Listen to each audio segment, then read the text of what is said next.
Yunglarimni olib tashlashgan, badanimda esa ximichiski kuygan joylari bor. Biroz yoqimsiz. Lekin normayman. Chinakam og'riq qachonki qimirlasam yokida chuqur nafas olganini sezaman.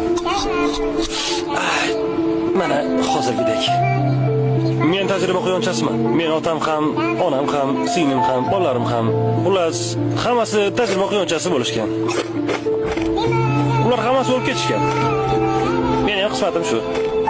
Biz shu uchun dunyoga kelganmiz. Quyonlar uchun bu sharafli ish.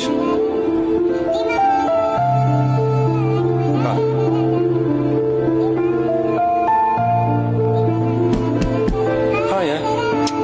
Ishim boshlandi.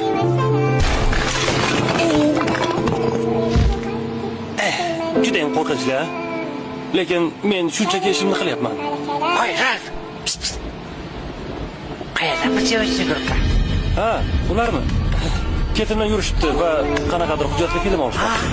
Ularni iltimos qilib bizni qutqarishsin. Qutqarsin, bu yerni olib ketsin.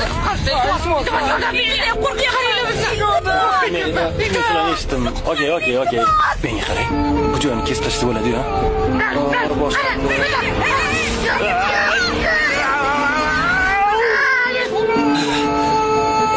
Nima demoqchi edim? Sizlarga murojaatim hayvonlarga yoqqa qarasangiz.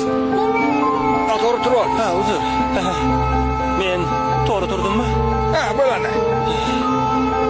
Xullas, nima demoqchi edim?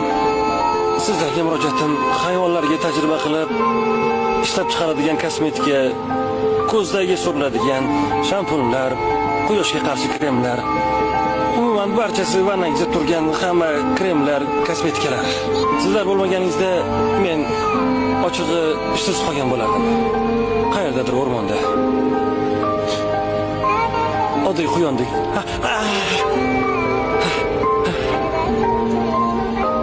Hammasi zo'r. Sizning chiroyingiz uchun hayvonlar ozor chekishi yoki qurbon bo'lishini bilarmidingiz?